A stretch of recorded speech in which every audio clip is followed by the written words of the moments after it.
He hates the ANC with passion. Him and Floyd combined. I don't know why they are fighting. I think that's a movie we are being subjected to. That fight of Floyd and Julius, it's not real. That thing is just a movie. It's fiction. These are buddies. So Floyd has been sent to go and manage JZ and that MK party and Dalimpov. So it's a big fiction, my brother. These people are buddies like this. They are together. So they say they want to remove the ANC surgically, including working with the DA. As the deadline nears for South Africa's Treasury to propose alternatives to a contentious 0.5 VAT hike, political analysts warn that the Democratic Alliance has lost critical negotiating leverage within the Government of National Unity. This comes after the African National Congress reaffirmed its support for the increase and chose to maintain its coalition with the DA. Despite the party's legal challenge against the tax move, the DA's court application targets two key aspects.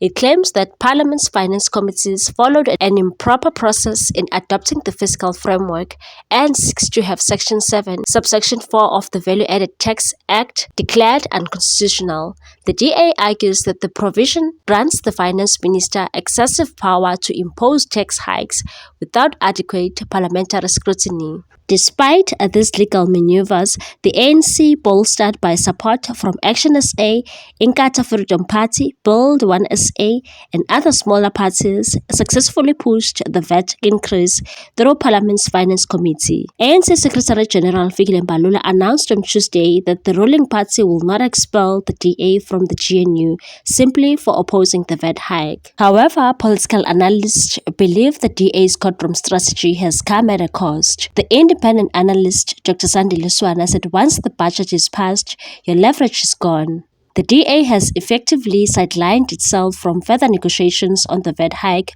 by pursuing a legal route rather than political dialogue. Swana warned that the ANC could face significant political consequences for pushing ahead with the increase, which is projected to generate an additional 13.5 billion rand in revenue within South Africa's 2.6 trillion rand budget. The DA had proposed credible alternatives, but the ANC's refusal to consider them may backfire.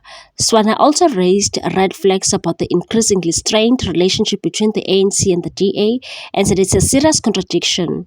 How do you work in partnership with a party that is suing you over legislation you've already passed? According to him, the ANC may be forced to reassess the DA's role in cabinet and its representation in parliament, especially if tensions escalate.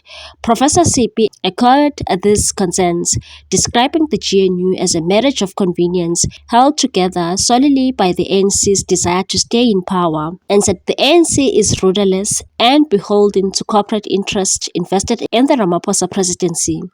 Meanwhile, the DA appears to be executing a calculated strategy aimed at dismantling the ANC's credibility ahead of the next election. He also warned that any move to sideline or expel the DA could prompt retaliatory measures, including renewed scrutiny of President Cyril Ramaphosa's Phala scandal. While the ANC has managed to rally support from Action SA and others to secure the 2025 budget, the agreement includes a condition that the VAT hike must be reversed within 30 days. It also promises adjustments to personal income tax brackets to offset inflation-driven bracket creep. Despite this concession, the broader political fallout remains uncertain.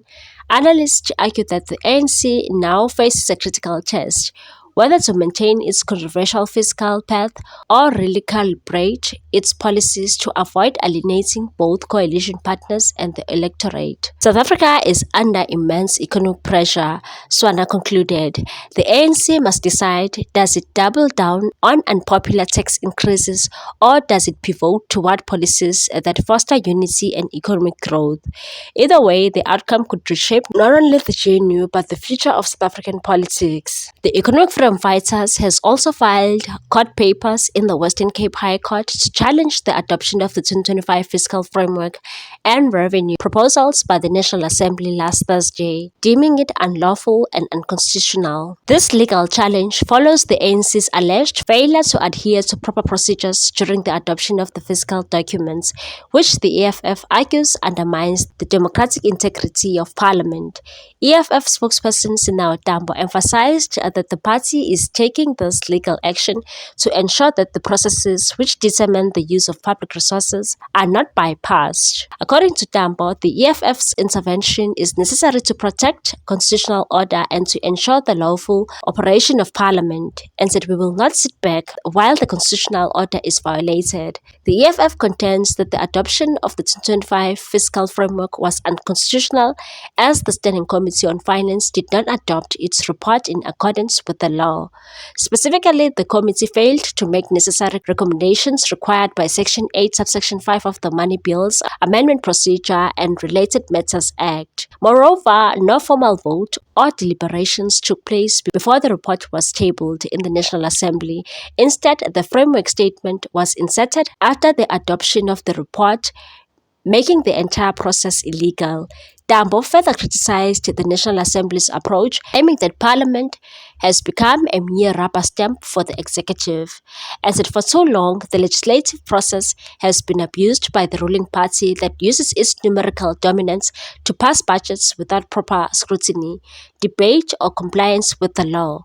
The EFF's court application aims to have the 2025 fiscal framework declared invalid.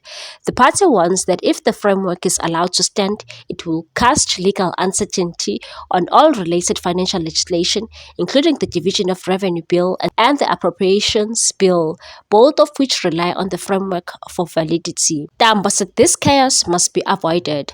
The party said that the courts must act urgently to bring clarity, restore order, and affirm that Parliament is not above the Constitution. Tambo further said that we remain committed to using every legal and political mechanism available to defend the integrity of our democratic institutions and to ensure that public money is managed lawfully, transparently, and in the best interest of the people of South Africa. What's your take on this one, people? Thanks for watching. Please subscribe for more news.